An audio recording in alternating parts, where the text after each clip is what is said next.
we typically see that companies somehow feel cautious or somehow reticent about risk management. In one side, it looks very complicated. On the other side, it doesn't look like it brings a lot of value or is a lot of work. So I think a bit of what we try to bring on these slides is a simple theory approach to risk management that it can be handled with one or two people and actually still bring value. Simplification is a core concept of Ramba, and it doesn't really avoid the risk part. Creating risk in Ramba is typically one form and 4 or 5 tabs, and the maintenance again is leveraged through notifications. So when a risk review is required, you get an email and you know basically what you have to do. The other typical challenge we see in risk management is that some GRC departments do risk management in isolation. That is, they perform risk by themselves and they don't really reach out properly to the rest of the organization where they're actually looking for risks. So at Ramba, when you create a risk in Ramba forces you to identify the risk owner. So basically, whoever that is, it can be finance, human resources, or finance, and input in the flow of creating risks. So it really has in consideration the rest of the organization, not just the GSC department. And of course, Ramba simplifies you the metrics and the reporting because it has all the risk information, all the risk scores, basically all hand numbers are in Ramba. So creating reports and sending them by email is again quite simple.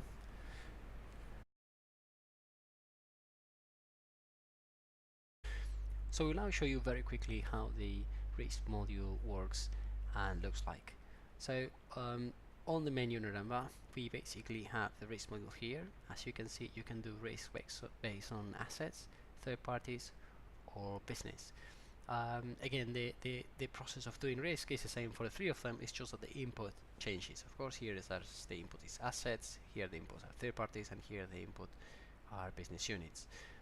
You identify your assets in the asset identification module, and you define your business, your legal constraints, and your third parties within the organization module.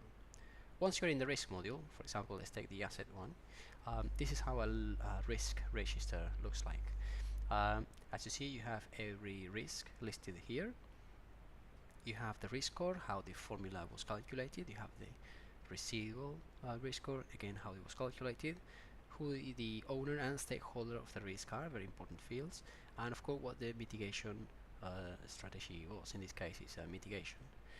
The review is a field that you have to complete for every risk, so Ramba can warn you when is the due line for the due date, sorry, for reviewing all risks. As you see, we have the status here, and this is one of the things we were most interested in creating when we moved from spreadsheets to a system. Every status in here tells me exactly how every risk is. For example, this risk has an expired review. Okay, so the review was supposed to be done in November. We're now in December. We also know whether an ongoing incidents related to this incident. We also know how are the mitigation controls performing. So we see that they're audit missing on some of the mitigation controls. So if we look at the details of the risk, we have the classification. So this is how the risk was classified. That's the options chosen, the criterias. We also can see what assets have been associated with this risk, the threats and the vulnerabilities. We also have risk exceptions. In this case, there's no risk exceptions, and we also see what controls were used in this risk to basically mitigate it. So we are using man guards, batch reviews, and reviews of events, sort of to mitigate this risk. We see the objective of the control, who the owner of the control is, and again the status. And this is very important. Ramba basically now is sucking in the information for every control from the control module and showing you exactly how the control is performing. If you have controls which are not okay, such as this one, which are missing audits, then of course you have no guarantee that the actual mitigation is taking place. This is why it's so important to have the status for every risk, and of course trigger alarms when things are not proper. If you look, we have the risk of appetite warning here, and as we explained before, the risk appetite basically is if the risk score here is above what we define in the settings as a risk appetite, Aramba will warn you. But again, it will not lock you, it will not force you to do anything in particular. It is more of a warning. Every risk, as we said, needs to have a containment procedure. That procedure needs to be followed if the risk becomes a reality. So for example, here we have a risk which is called loss of financial information. If we go down to the policy treatment down here, we see that this is the policy we need to follow in case this risk becomes a reality. As I say, again, always Aramba will check on the status of everything. So in this case, for example, this policy, is missing a review. Every risk has to be reviewed in theory once a year. Aramba will keep records of your reviews under managed reviews. So in here we have the planned review for this risk, which is of course in the past, as we see, is missing. Once we complete this review, we will provide the next review date, which will be in the future. The idea then again is that you can keep the records of actually how you review the risk. The meeting minutes can be attached here as well, and comments put in this entry as well, just sort of to detail exactly what was the review all about. So again, the process of reviewing risk is completely attached to the risk itself. We also use filters if we want to narrow down. So every risk here has a lot of information. So let's say we want to have a look on all these risks which are missing reviews. So I will be then using filters. I will say I want to see the title of the risk, I want to see the stakeholder, the owner, and I want to see whether it has expired reviews. So if I click in here, I get the list of risks which are missing reviews. If I click at the details, of course I go back to the risk itself. Okay, the review was missed from October. If I'm interested in knowing the list of risks based on the risk score, I can again use the filter. So I will say I want the name of the risk, the owner, the stakeholder, and I want to know the risk score and residual scores. I can then sort by the risk score, and there it goes. This is my top 10 list of risks based on the risk score. I could also include in this filter if I want to know what assets are involved in each one of them,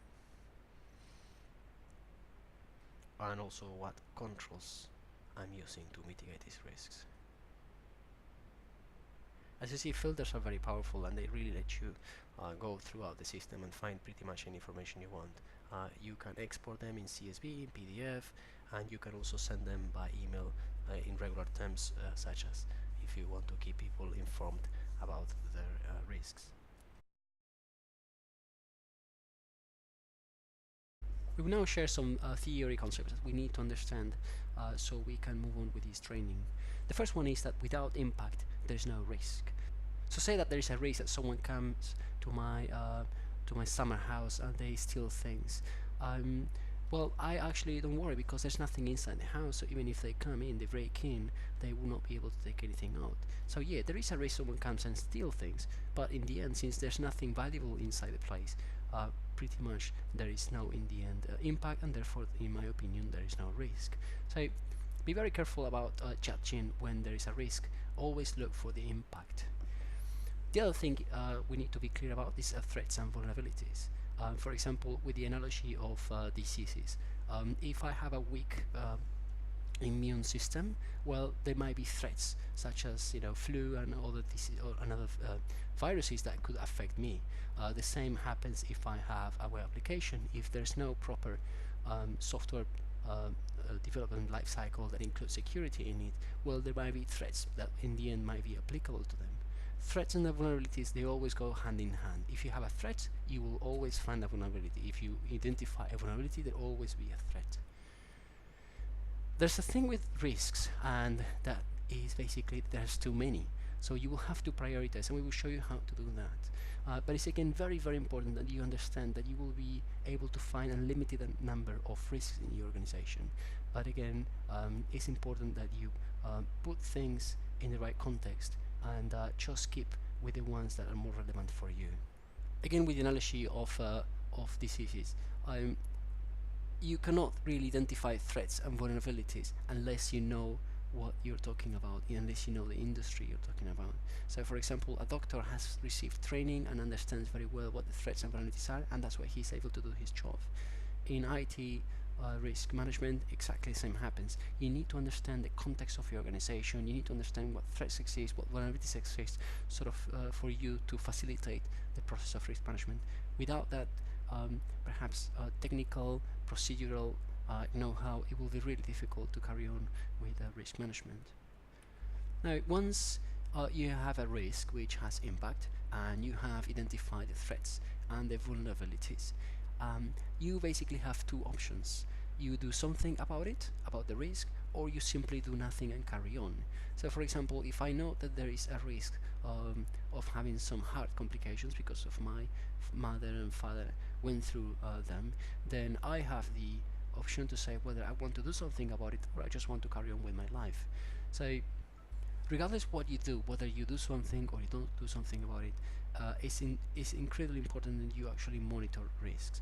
So if you identify the risk and you know there is an impact, and you know that basically something bad can happen to your organization, then you need to monitor it. You need to know when that happens or not.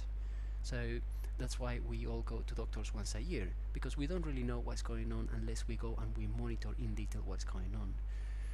The same happens for having a plan. If you know that something can go wrong because you have identified a risk, you need to be prepared what to do if the monitoring you put in place tells you that that risk has put in place. So if you know that there is a risk of fire and you put fire sensors in your building in order for you to understand whether that risk has materialized or not, then you also need to have a plan on what to do if fire catches up.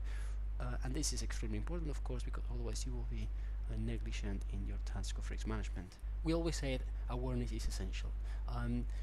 Discovering cancer, discovering some very bad diseases has no value at all if we don't share that knowledge with people so people can take care of it. Knowing that a building can catch fire is not good for nothing if people do not know what to do when they have to what they have to do when the fire starts.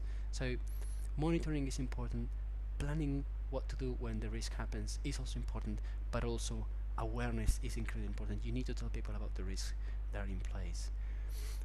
Risk management has been overcomplicated by many theory concepts over the last years, but believe me or not, these are basically the concepts you really need to know in order to do risk management in a simple and valuable way.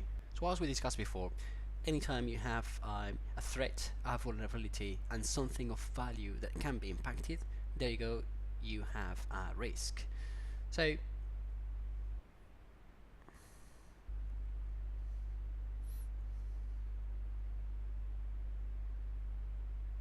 as we said before, anytime you identify that there's a threat and vulnerability that impacts something of value, there you go, you have a risk.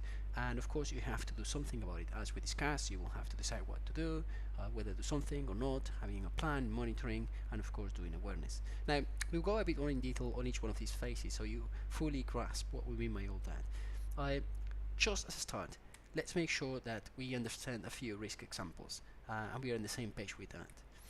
For example, loss of personal information data, unauthorized access to the organization.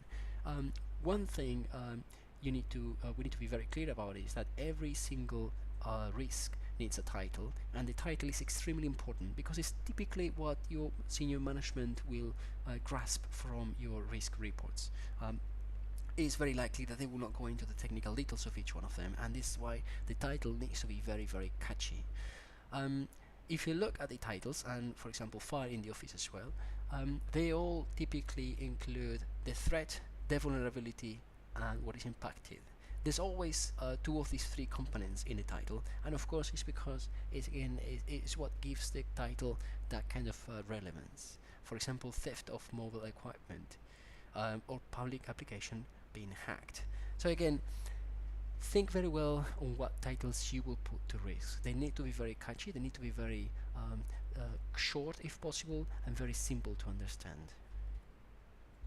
So now we have a risk, and we said on the first slide that we basically have two options. We do something about it, so we try to deal with it, or we just take it as it is. So now we will go in a bit more detail on what exactly that means. The first option is to do something about it. So, and within that you have three choices. The first one is to avoid the risk. So, say your business wants to transact in a different country, and that country has some political concerns going on or economical issues, and you're afraid that things basically can go wrong. So, avoid would be basically saying, well, the risk is too high, and we basically can avoid it by not doing business in that country. Um, Avoiding is great because essentially you get rid of the risk completely, but as typically known, there is no gain without risk. So many times the decision of avoiding something just to take the risk out has to be well thought about it, because of course there's a cost. The second option is to transfer the risk. So say your business, you have an online business and you want to take credit card payments, but you are afraid of all the IT security and compliance risks that these might bring to your organization. So you might want to hire another company to do that credit card processing for you, so you basically can forget about all these issues. One important thing, we many times think on risk in terms of security, being hacked. Now, risk is not just being hacked, there's also risks associated with compliance, for example. As you do risk management, you will see that you will identify both of them throughout the process, and it's very important you actually address both of them. The third option is to mitigate the risk, and this is a quite popular one. Basically means to put controls and policies in place to make sure that a big risk becomes a smaller risk that you can in the end accept. Antiviruses and encryption in our systems, endpoint systems, so we make sure that people can use computers safely. Again, there's a million of examples in the mitigation area, and it's pretty straightforward. Now, this is a set of options you have if you choose to do something. There's an alternative, which is to basically do nothing about the risk, simply documenting and accepting it. So back to the first example, if we want to do business in a country which has issues, political and economical issues, we might avoid it, or we might say, well, fine, let's go and try it and see how it goes. In that way, what you will be effectively doing is accepting the risk. One thing is, remember that when you mitigate a risk, you cannot fully mitigate the risk completely. There's always a residual risk left, and that residual risk is actually being accepted. So mitigation in part is also accepting risk. In particular, when you choose to mitigate or accept a risk, if possible, you need to monitor risk. As we said before, if you know something can go bad, you need to know when that happens. What we mean by monitoring, as we said, we gave before the example of smoke detectors or fire detectors, but of course there are many more examples. So for example, if I'm very careful on who can access a certain operating system, I could put login in place, which triggers me an alarm when something logs in. When I get the alarm, I just validate what's going on. Again, the fact of monitoring is sometimes preventive or proactive, but again, the whole point is that you know when something happens. Sometimes you will be dealing with risks which you cannot easily monitor. So the monitoring will not be a binary option saying yes, it's happening, no, it's not happening. It might give you hunches of what is going on. For example, typical are those attacks or web application hacks. You might see activity, but it doesn't mean that you're actually being hacked. So anyway, take monitoring very, very carefully. Of course, it has to be as clear as possible whether that's going on or not. And we said plan for the worst. No matter which treatment option you have, you always need to plan for the worst. So if it's mitigation or you're accepting a risk, you need to plan. And awareness, of course, is important. Mitigation, if you're mitigating or you're accepting a risk, you always need to give awareness to your people or the stakeholders involved with that risk, so they know what's going on and why decisions were taken that way. Every risk costs money, and the money basically is spent in two ways. One will be all the GRC time spent in documenting the risk, reviewing the risk, designing controls, policies, making sure it's fully mitigated. So all that time is essentially time from your GRC department. The other cost comes from the technological infrastructure, procedural things you have to put in place to basically mitigate the risk. We give you here an estimate on how much time from your GRC team will take to document a single risk on the first year and on the following years. As you see, on the first year is an average 24 hours per risk to do all this basically paperwork. On the second year, the thing goes a bit down because, of course, you don't have to do some of the first tasks, and that goes to 16 hours a year. So, if we put these hours into days, if you want to handle, let's say, your top 10 organizational risks, you should forecast 35 days of work on the first year for a single person and 22 days on consecutive years. We provide with this template with our estimations and our experience. Now, if you think that you might adjust things and things might take you shorter or longer to do, anyway, just update this template and do the same calculation for your expectations. In the end, what you have to do is you need to understand how much time from your GRC team you can put into risk management and divide that time by the expectation you have on how much you will take on the first and the consecutive years to manage every risk. Only then you will understand on how many risks you can really focus. So as we said in the first slide, your organization will have many risks, but then on the other slide about the cost, we said that you most likely will not be able to focus on all of them. So there has to be some way in which you can prioritize the bulk of your risks and pick the ones that are more relevant to you. Theory has a common approach into that, and it's called risk prioritization. The whole point is that you assign a number to each risk. So a big risk will have a big number, a small risk will have a small number. The way to put a number into a risk is to basically classify it. The most common approaches is to classify every risk based on their impact. So if it's high, it's because the whole organization will go down. If it's low, it's because pretty much nothing will happen. And its likelihood. So how likely is that risk to happen? Again, high is because it's extremely likely to happen, so the threat is very likely.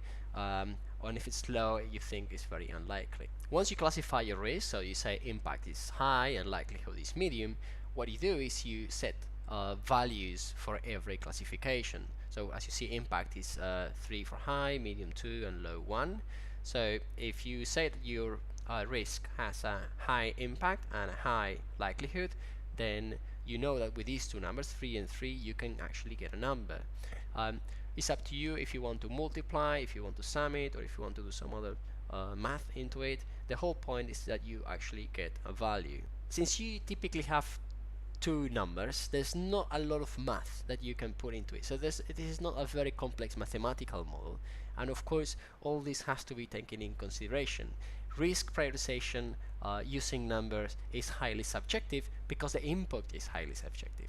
Knowing the impact of a risk is not always the same for one person than to another person, and the likelihood again is very difficult to say because there's no statistical information if a threat is likely to happen or not in a given context. So just to summarize, this is theory, and it's fine that you use it as theory. Now in practical terms, once you have your prioritization, you need to have a look and order things in your own way. Don't let just a simple multiplication tell you what is an important risk and what is not an important risk, or what is a big risk or a small risk. Remember that when we started, we said that when you have an impact and you have a threat and you have a vulnerability, basically you have a risk, and there were two decisions, or there's one decision with two options that you have to make. Was one to do something about it, to avoid it, to transfer it, or to mitigate it, and the other one was to simply accept it. Okay, typically the decision of doing one or the other one depends on how big the risk is, but that's just a typically. Sometimes even if it's a big risk and there's nothing you can do, you still have to accept it. So what to do with a risk is not just about how big the risk is, it's also about what possibilities you have. There's a theory, it's quite common used, that says that if a risk is too big, meaning that number we calculated before is too big, by policy you should do something. I will introduce you to that theory, and then I will give you a few remarks on it. So basically, taking the example from the previous slide, we have, for example, now two risks, risk B and risk C. We set the impact and the likelihood. We choose to multiply them to get our risk score. So we have 3 and 9. So obviously the risk C is in theory 3 times bigger than risk B. And again, this is all theory. Now, to decide what to do with a risk, whether you should treat it or basically by mitigation, transferring or avoid it, or you should accept it, the theory says that you should set a value by which you basically take the decision whether you should do something or not. And that value is called risk appetite. We have a value, or a risk appetite value of 4. So all risk under 4, we in theory say, well, they're too small, we can simply accept it and leave it as it is. But all risk above 4 should be basically receive a different treatment. So not accepting it, but basically doing something with it. Again, mitigating the risk, so make it smaller, avoid it, or transfer it. Now, once we treat a risk, okay, there's something called residual score. So for the risk B, if my risk score is 3, my option is basically to accept it as it is, the residual score remains exactly the same because I'm basically not doing anything with the risk. That's number 3. If with the risk C, since it's score 9 and I have to do something, if I avoid it or I transfer it, the risk is basically not anymore with me, so the residual score becomes 0. So from 9 goes to 0 because basically I don't have the risk anymore. If I choose to mitigate it based on how many controls I put and how effective they are, the risk might go down from 9 hopefully to 4 or under, where it's an acceptable risk level.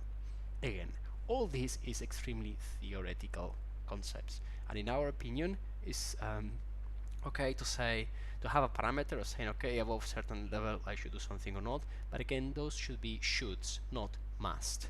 Okay, so don't stick to say, well, risk above this number, I do this or I do that. The whole thing is very subjective. So then again, talk to all the stakeholders involved in every risk and make sure you all get into an agreement in what to do with it. When you create risks with a number, you will be calculating the risk score, and you will also have to say a risk appetite. Now, the thing we do with the number is we try not to fix you too much as to what to do if the risk falls below or above the risk score. We will notify you that you are above, but we will not force you to do something. The one thing we really do ask you is, based on the treatment option you choose for the risk, there's a few things you have to do. So in a number, every risk will be mitigated with a security service that basically is a control like antivirus, encryption, whatever. Policy documents, so a change management procedure, a policy like an IT policy. A risk exception. A risk exception is a simple document with a title and a description and someone that approves it. That's basically approves something that by default should not be allowed. So for example, if you're accepting a risk without controls, you will need a risk exception. And then we have an incident containment procedure. The incident containment procedure is the plan we spoke before. We said if you know that something bad can happen, you need a plan, and that's the incident containment.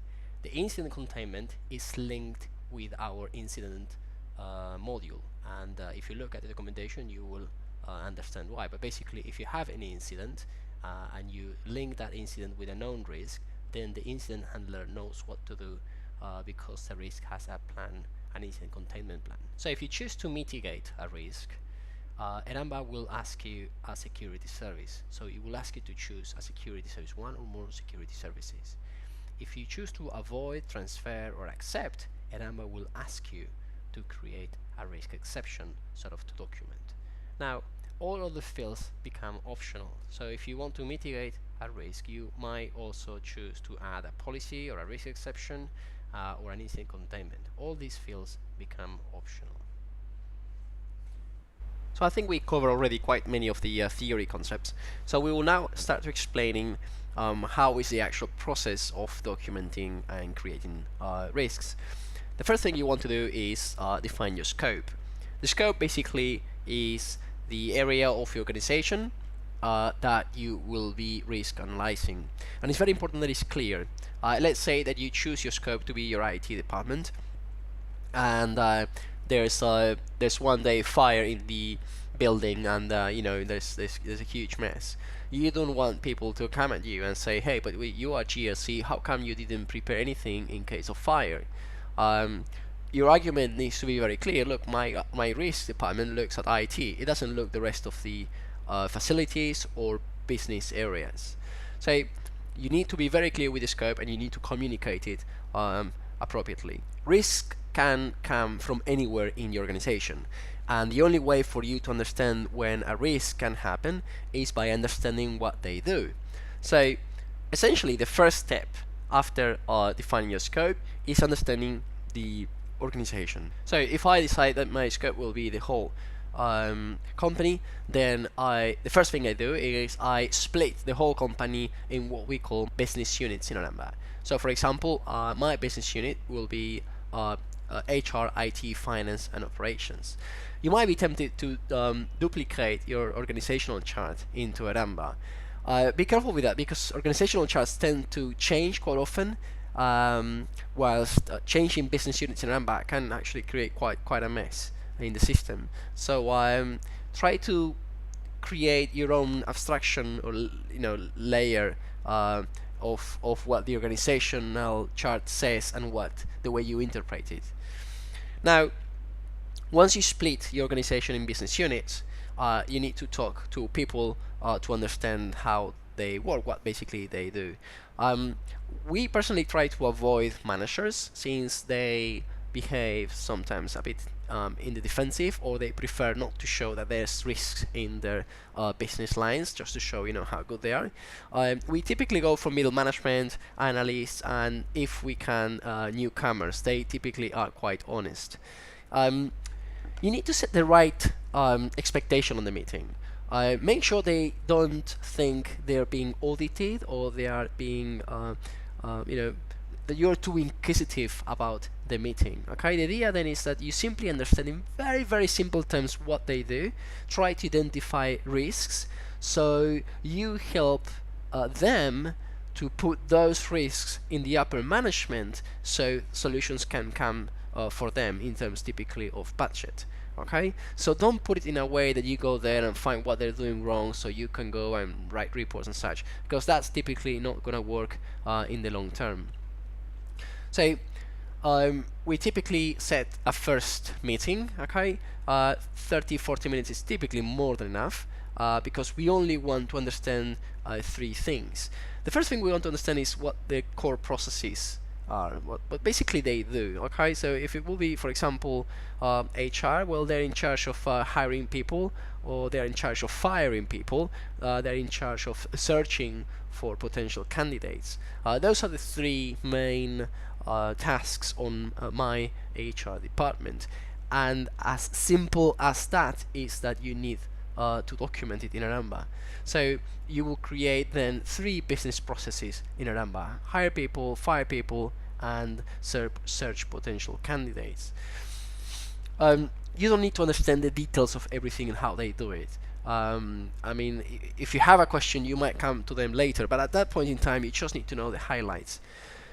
From each process, as they describe how that process works, you need to pick up three things: assets they use, suppliers they use, and what regulations or what contractual obligations exist.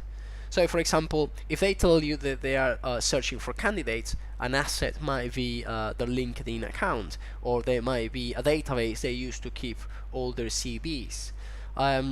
Again, if I told you before just 3 or 4 processes is more than enough, I would say 5 facets is again more than enough.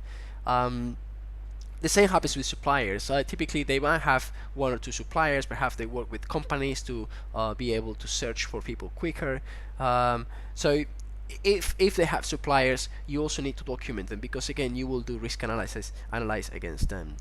Regulators are very, very important. If you see that a process, an asset, or a supplier is subject to a regulator in their line of business, you need to document that, because any risk that you identify on any of these things will be subject to that regulator. That means that the risk score will be much higher just because there's a regulation or a contractual obligation in place. So, summarizing, you meet each business unit, you identify the core processes, shouldn't be more than 3 or 4. You identify the core assets, again, shouldn't be more than 3 or 4. Remember, you're not doing an inventory of assets here, okay? This is risk management, this is not inventory management. 3 or 4 assets, the key assets, and that's it. And suppliers and regulators. With that, you should have a pretty good overview on what is that each business unit do, at least in a first stance. Now, remember that we picked it up from our first meeting with each business unit. The assets, the third parties or suppliers, contractors, and the business units or the business processes that apply to each one of them. So that will be the input for risk management in Oramba. Oramba splits risk into 3 types: asset risks, third-party risks, and business risk. They are not connected to each other.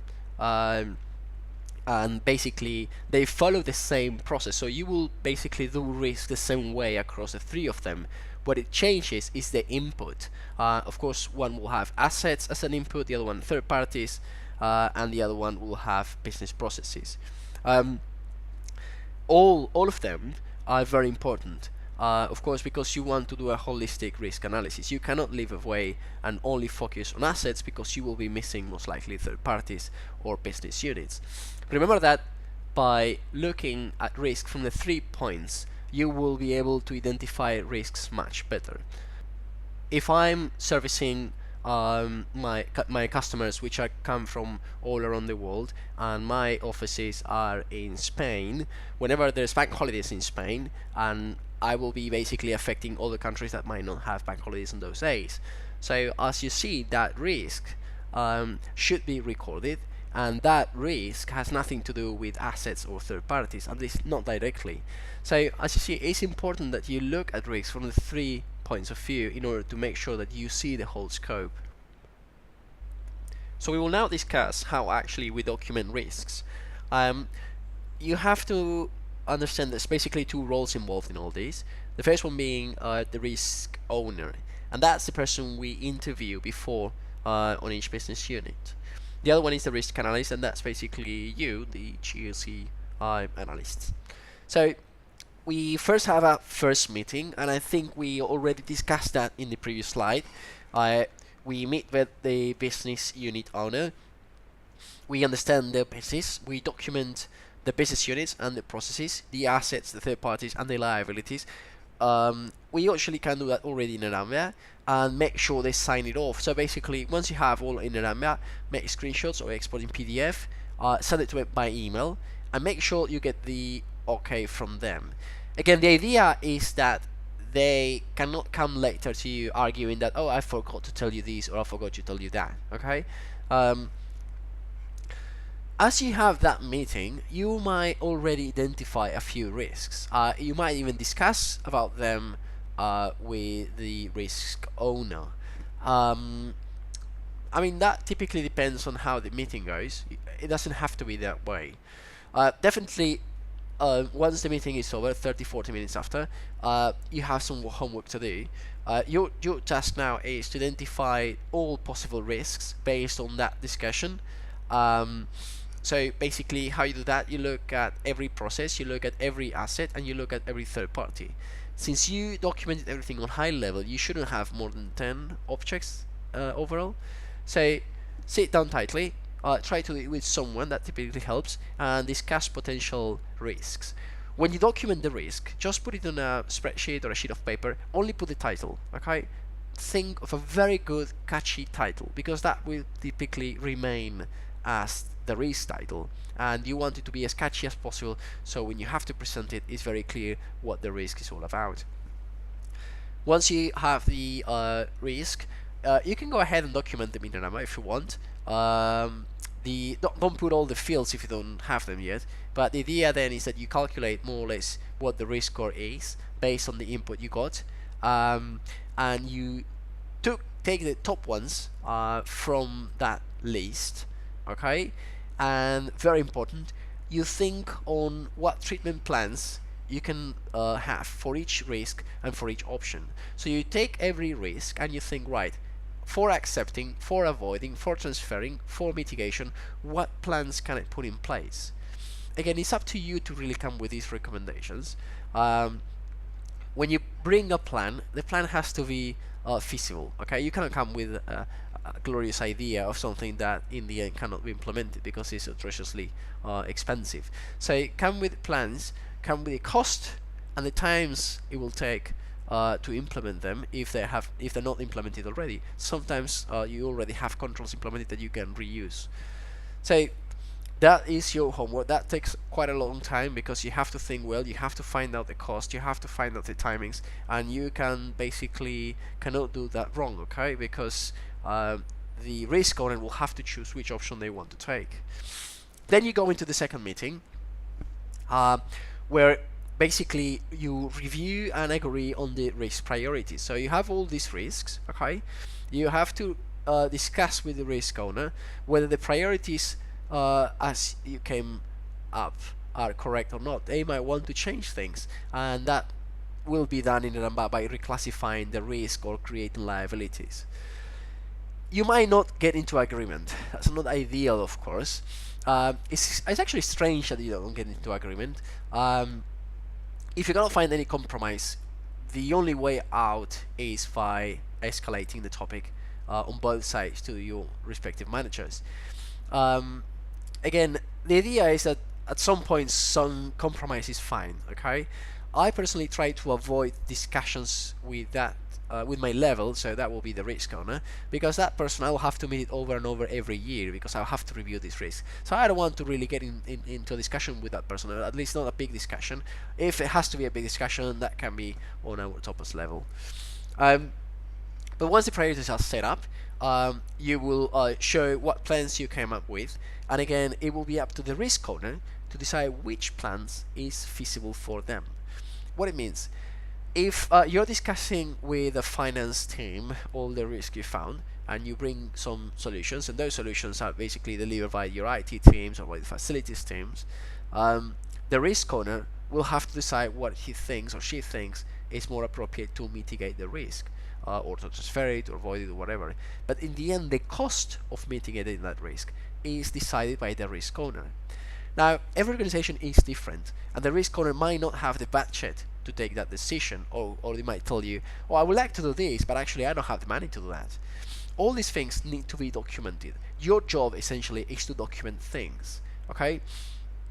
And in the end, budget needs to come from some place. And this really changes on any organization, but if the risk owner doesn't have the budget, that will go higher, and then will hit the IT people who will request budget for the next year, and they will try to do it.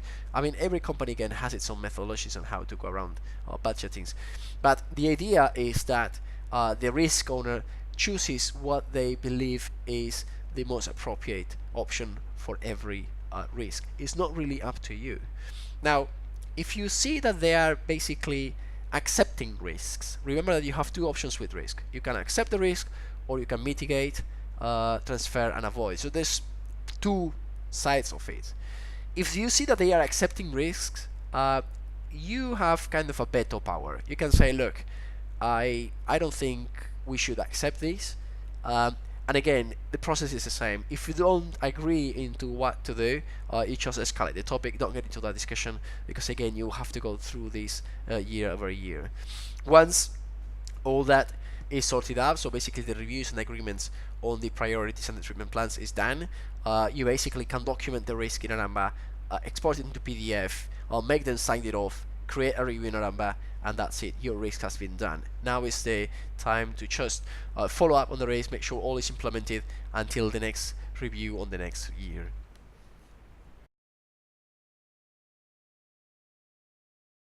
So we will now show you how to configure the basic settings in order to use risk management in Aramba. So once you go into Ramba, you go to the module, you go to risk management, and as we said before, you have your asset, third party, and business risk. When you go to each one of them, you will see the settings button on the top. Even each one of them has its settings.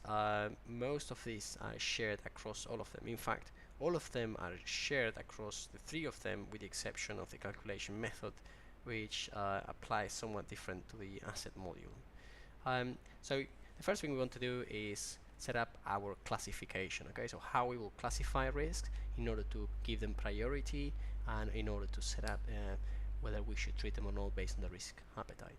So we click there, we click add new, and we now set up our new classification. So we don't have any classification, this is an empty system. So I will create my first one, we will call impact. I'll call it okay, first high, and this is applies only if legal impact is involved. So basically I'll say any risk where there's a legal or contractual impact will be classified as high. Then again, this is entirely up to you how you do it, okay? And as a value, I will set up a 3. Just trying to follow up the examples I gave before. If I continue, if I click add new, I will say that I have impact already here, so I don't have to put here. I just can go ahead and put medium.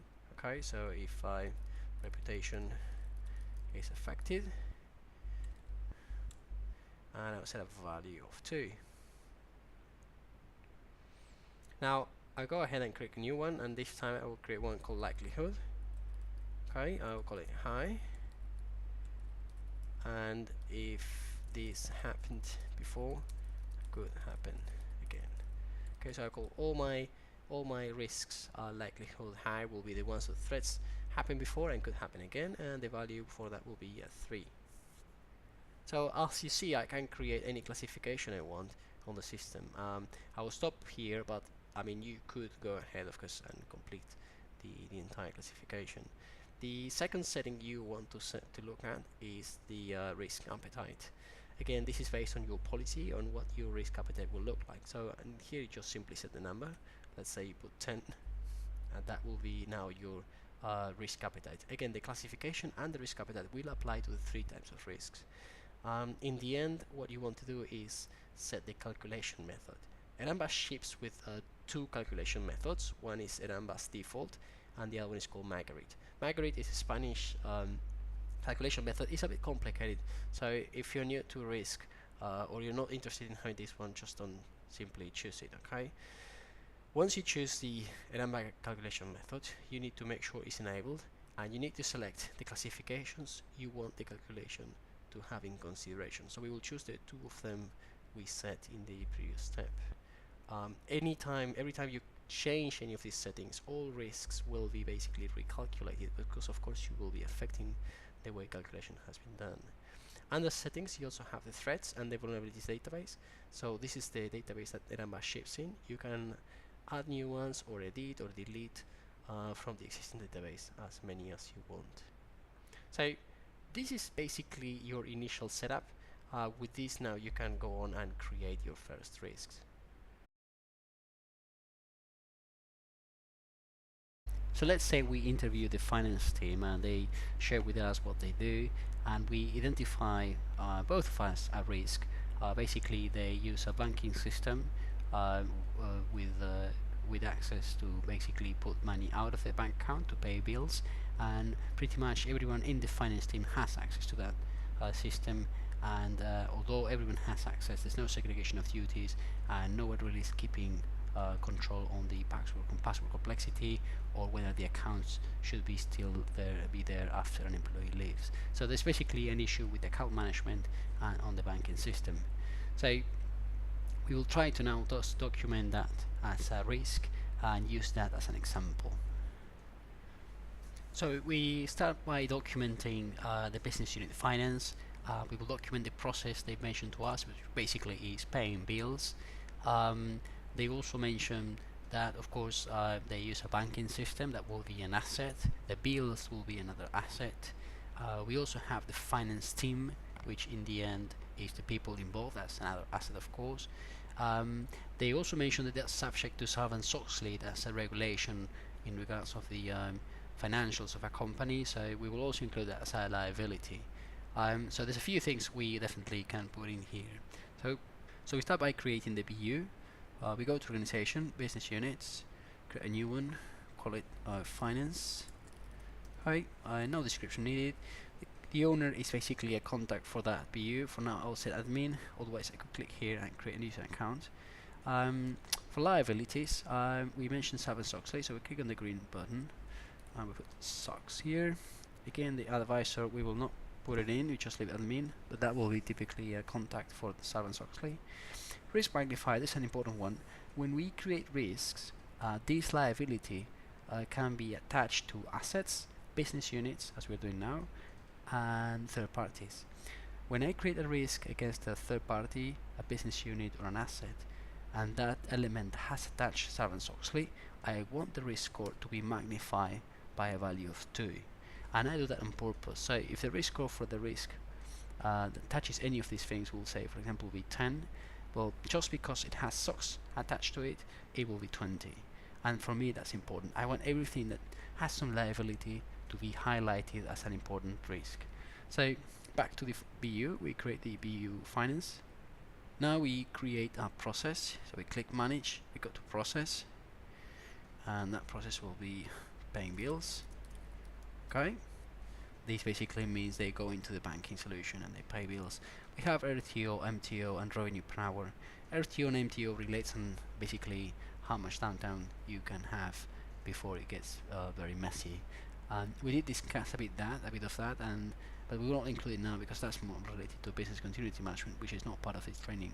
But then again, you could also include these values if you want, just to give priorities in towards which processes are more relevant for you in your organization. So we just click add, and we create the process. Good, we have it here. We now have, if we go to organization, we're now in business units. If we go to legal constraints, we see Sarbanes-Oxley, which we created while we were creating the BU. We also have third parties. We could include here the bank. So let's say it's called Acme Bank. Okay, this is the banking, the bank that basically processes our payments is a supplier. The sponsor, again, I'll put admin. Typically, you put a contact. As liabilities, I could put Sarbanes-Oxley. Sachs would like to have a look on how the bank operates and what the system does and stuff. So we will keep it as a supplier just in case.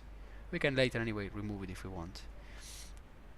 We can now basically go and create the assets that will be used as an input for our risk. So we go to asset identification. We create the first one, which will be our banking solution. Okay. Before we created a third party, that was the supplier itself, so the bank itself. Now we want to create an asset specifically for the application we use to do these payments. The first thing Grama will ask us is to which BU the asset is related. We have one BU, otherwise it will show us more BU. We could relate an asset to more than one BU. So for example, laptop. Everyone in the company has a laptop, so I could select for the asset laptop. I could select all BUs involved. Okay, so I have my BU. I have a name, the system, so that will be Acme's banking solution. Good. So no description needed. The title is quite good. Label. Typically, when we have assets in the organization, sometimes you want to label them as confidential, restricted, public, whatever. So if you have labeling in your company, you could create here a label, but just click here, and then you can reuse it later. The type of asset, that will be, I will call it an IT service. Okay. Now, I'm asking for assets. That means that if this asset has a related asset, then the system will basically put that relationship as a map. So we will then create bills, for example, and bills are basically included as a system because we upload these bills into the banking solution. So we will be able to relate these two assets. Liabilities, Eramba suggested me Sarbanes-Oxley because it comes from what we told before that finance has related. We will leave it here. Review. Eramba will ask us to put a review date for every asset, and this is of course to make sure that the system has updated information. Okay, this is a typical trouble we use spreadsheets. Things get outdated. Well, Eramba will send you emails just to make sure that you are notified that things have to be updated. We go to the asset owner. We have owner, guardian, and user. The owner will be finance, the VU finance. The guardian again will be the VU finance, and the user will be finance. That was an easy one. For asset classification, we haven't defined any asset classification in the asset model, but we could. The classification works more or less as a risk classification. So you could classify things based on the confidentiality, integrity, availability, or whatever classification you think is appropriate for your organization. Again, we don't need it for risk. It's also not needed, so we just can go ahead and create the asset directly. Okay.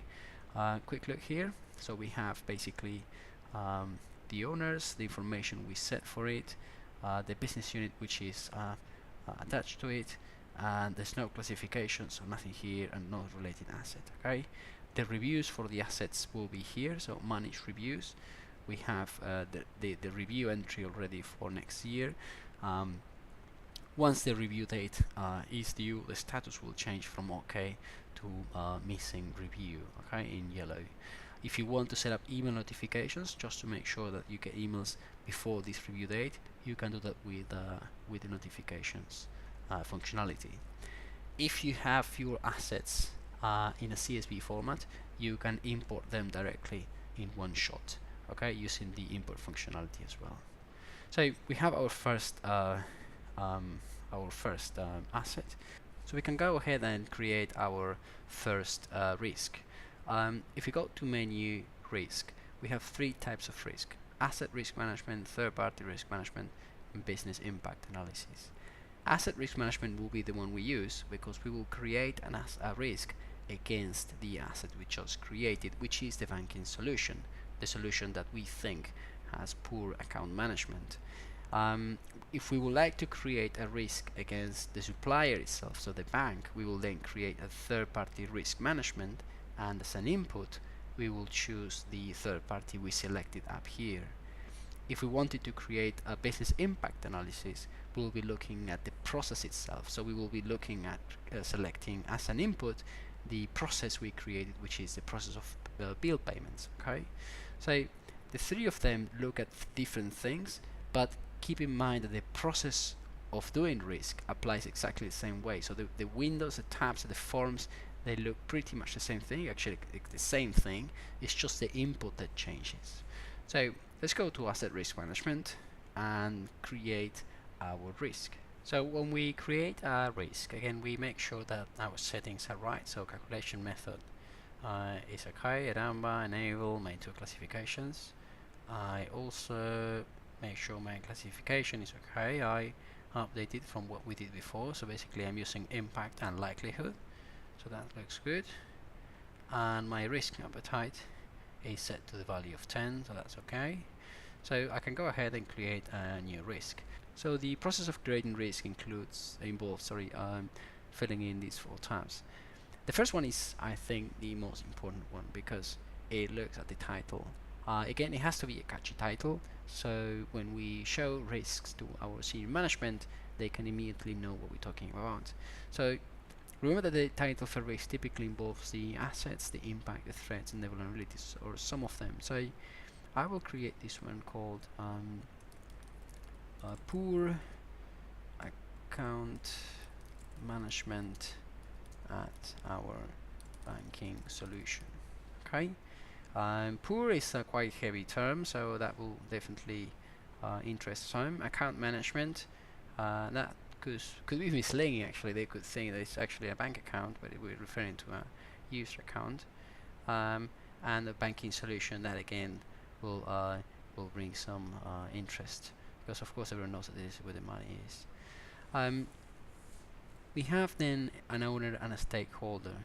The idea is that you define who is the risk owner and the risk stakeholder. The stakeholder will be the finance team, and the owner, that will be me as the GRC person. So I will leave myself as the admin, but I will create an account for the finance manager, which is called Zhenfu. So go ahead and create an account for him. His login account, put an initial password that he can change later. We will leave it as it is now, just to create a quick account for that person. Okay, and it's very important because actually is the stakeholder of the risk who in the end decides how to mitigate, what budget to put it. So it's a very important differentiation you have to make between the owner and the stakeholder. For tags, we use this for filtering your risk later. So I could set, for example, some tags that I may be using in the future.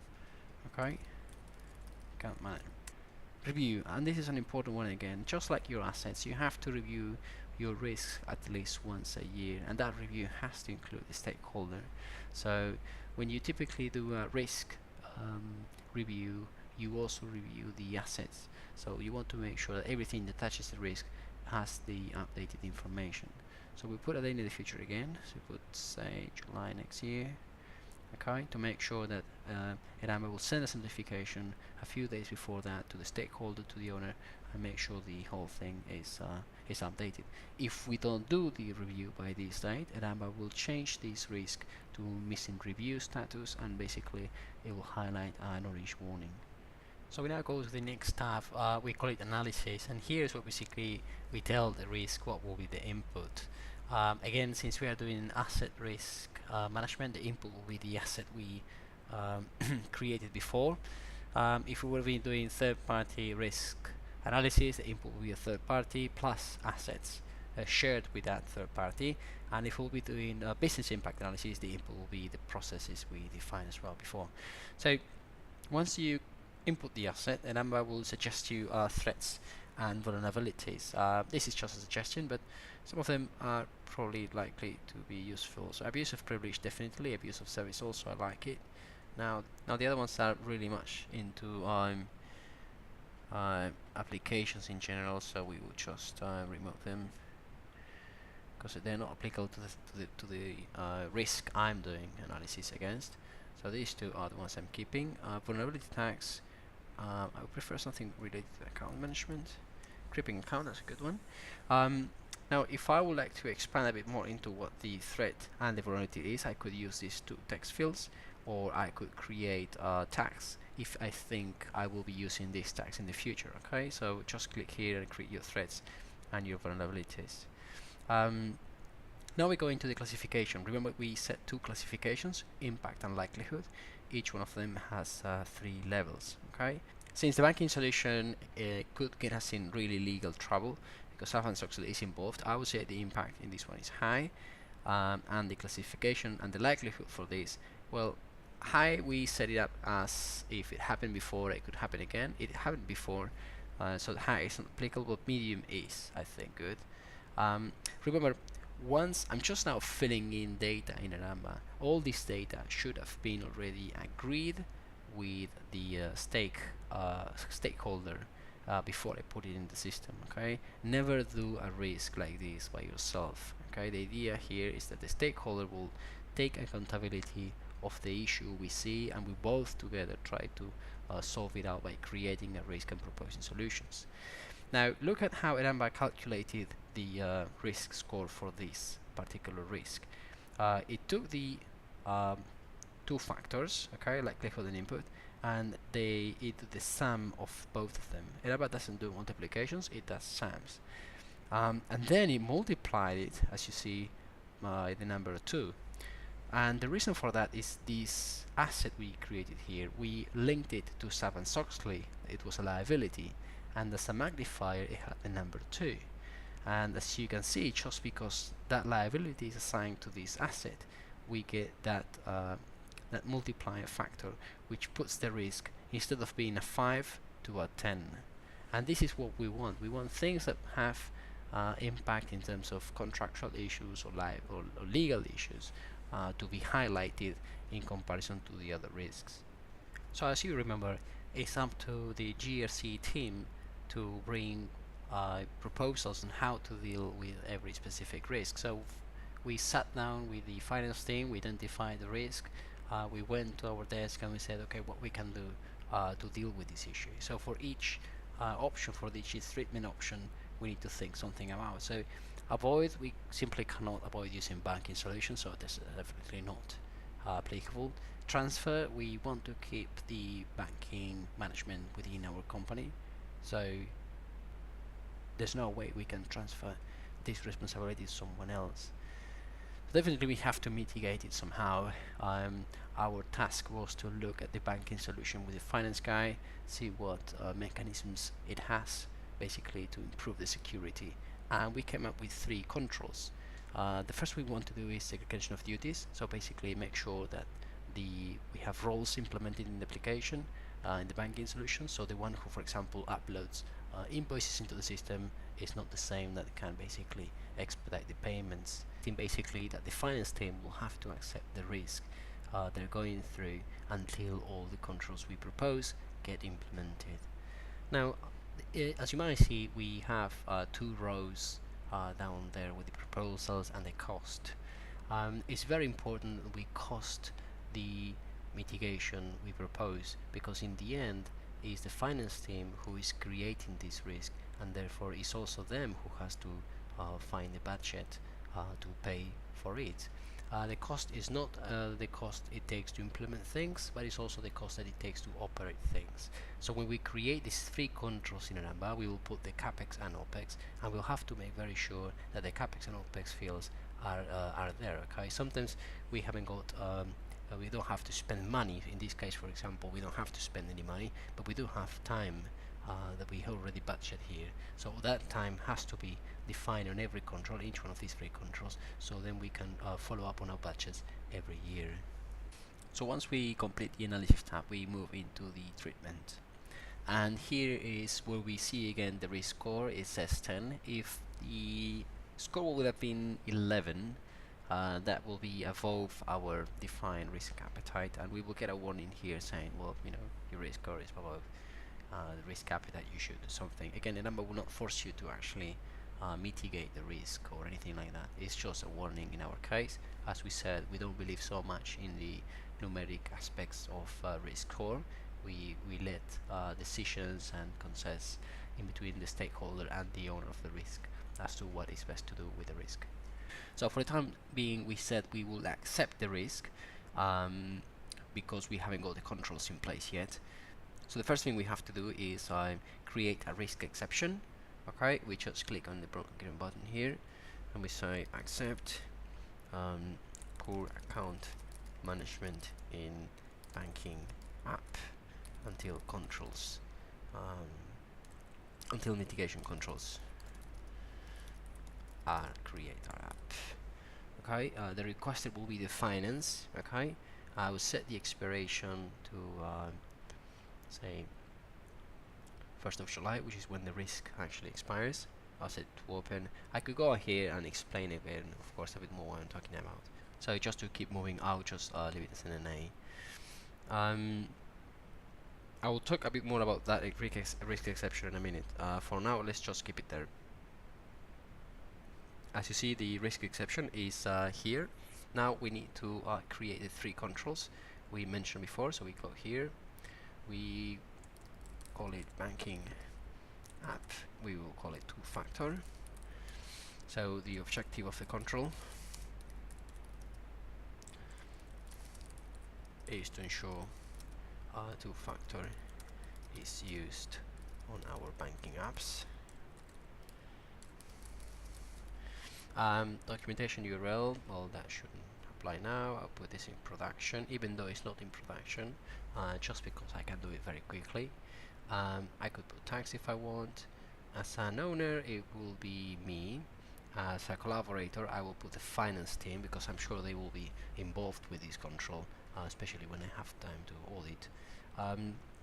OPEX and CAPEX, I haven't got financial expenditure on this case. I will not be paying for that because it's a free service from the bank, but there will be some time on my side to perform audits and to set it up. So I'll put 1 day a year, should be more than enough to complete the audits. No support contracts, no policies right now, but I will be creating policies for this in the future, and I will be linking it here. I need to define on how I will audit this control. Remember, every controller needs to be audited. Right now I haven't figured out that yet, and this is part of what we mitigate of, of the work that you have when you create a mitigation for a risk. Okay, every control will need an audit. You will have to define how to do that. For now, I just want to create a control so we have it completed. Okay, this I will also leave it as NA. So go back to treatment. My control is here. So banking app, segregation of duties. Okay, so again I will just move on quickly here.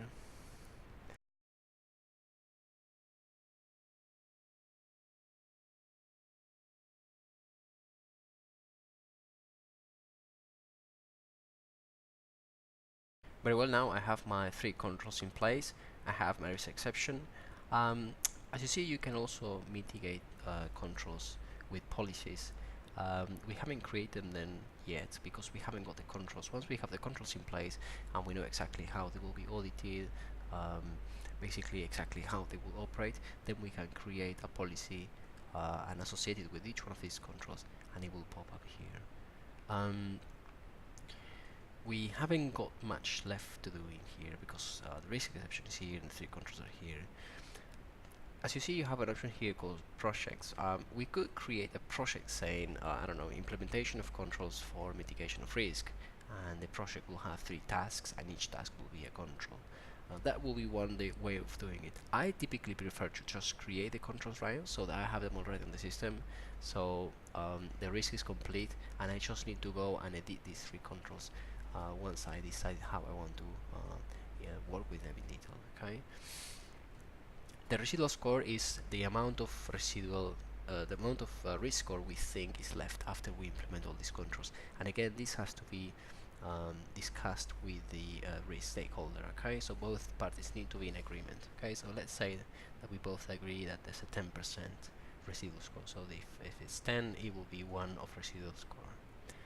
The next tab is, and this will be the place where we select which process or which policy we need to follow if a risk such as this actually happens. So what happens if the finance manager calls me and says, you know what, we got money left the bank account and it was done by someone who shouldn't have done it because he shouldn't have the privilege in the first point, or is someone who left the organization. So what we do now?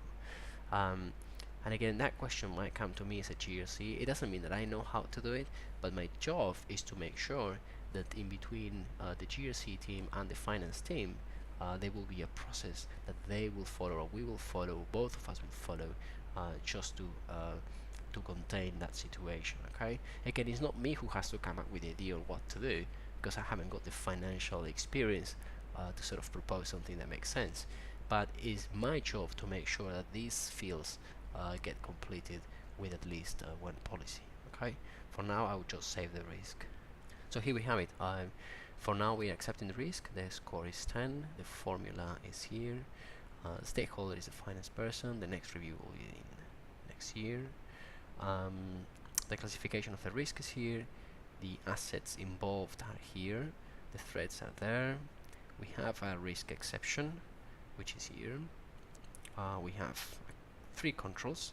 We have to still work on them. No projects, no policies, and no treatment. So in case something happens. So if we now go to control catalog, security services, we see the 3 controls we just created, and that we have to basically completely complete, right? So define how we will load it and implement them until they're done. We could create tags on them, so sort of saying incomplete, or some tag that will allow me then to filter for controls which are used, and I want to make sure that are completed. The same happened with risk management, risk exceptions. Here we have the risk exception we just created for this risk. So the requester, the expiration. This says how much risk score is basically sucking in. You might have an exception that is sucking in risk from multiple risks. So the risk score number will be quite high, because it's basically taking risk for many things. And the same happens with the receivable. This is an important value. Many times you will have one exception, or you will have one person that basically is accepting too much risk, and you want to make sure that it's highlighted. Okay. In the associated risks, you have in detail what risks are associated with this risk. Okay, exception, we just have one, but sometimes you have many here. One thing you might want to do with the exception is to basically attach the risk um, approval. So basically, if you exchange an email with all these discussions of, the three controls, the cost, and so forth, and once they get the okay, a nice thing to do is basically to say, well, you know what, I click here attachments, and I make sure that I put the emails attachments with all the approvals in here, so everything is on the record. You may also want to export the risk exception as a PDF and send it to them as an email, just so there is a hard evidence of what has been agreed. Reviewing risks and assets is basically the same thing. So if we go to the risk module and then we go to asset risk management, we will see that we have some of risks which will say risk review expired. Okay, and that means basically the expiration date set for the review, it's gone. If you have many reviews, many risks, you can use filters to identify them quickly. So you search by the title. I also want to show if the expire reviewed. I put yes, and then I get the list of risks which have expired reviews. In this case, it's only one. So once you identify the risk you want to review, you just click on manage, you go to reviews, and you will find that there is an entry here for completing. So this one is for the October. So your job is basically to meet the risk stakeholder, review the entire risk, make sure nothing changed, or if something changed you need to update the risk.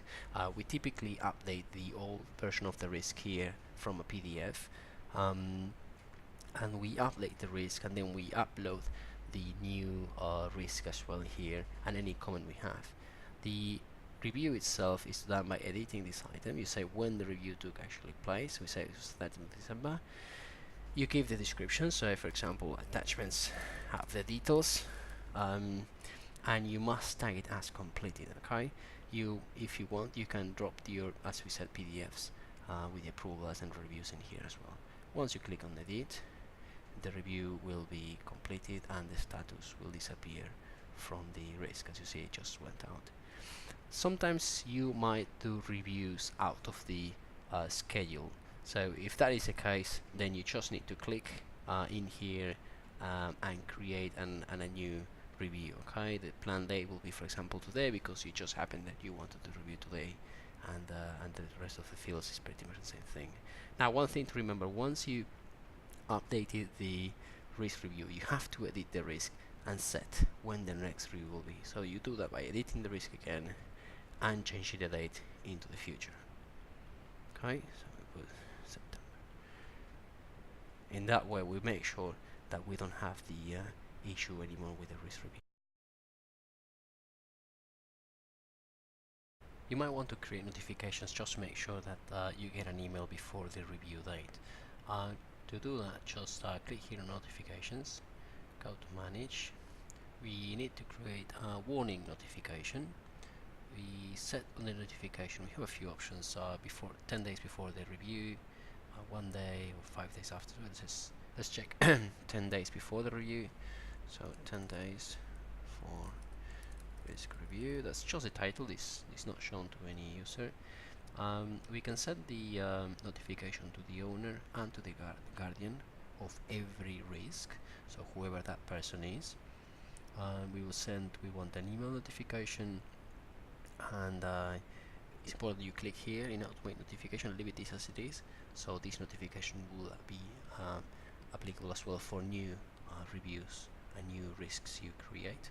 You can customize the email if you want, so on the subject you can use all these macros just to make sure that the email looks okay. If you want to call a macro, just put it like this, for example, risk review in 10 days for, and you set risk name. And there you go, you can then play a little bit with the macros and the content. Once you have the notification created, you simply save it and you make sure you associate it with, just click on this plus icon here, and as you see it's been enabled for all risk. We only have one risk, but then again all your risk will inherit this notification as well. And that's it. We also use filters if we want to narrow down. So every risk here has a lot of information. So let's say we want to have a look on all these risks which are missing reviews. So I will be then using filters. I will say I want to see the title of the risk, I want to see the stakeholder, the owner, and I want to see whether it has expired reviews. So if I click in here, I get the list of risks which are missing reviews. If I click on the details, of course I go back to the risk itself. Okay, the review was missed from October. If I'm interested in knowing the list of risks based on the risk score, I can again use the filter. So I will say I want the name of the risk, the owner, the stakeholder, and I want to know the risk score and residual scores. I can then sort by the risk score, and there it goes. This is my top 10 list of risks based on the risk score. I could also include in this filter if I want to know what assets are involved in each one of them, and also what controls I'm using to mitigate these risks. As you see, filters are very powerful and they really let you go throughout the system and find pretty much any information you want. You can export them in CSV, in PDF, and you can also send them by email in regular terms, such as if you want to keep people informed about their risks.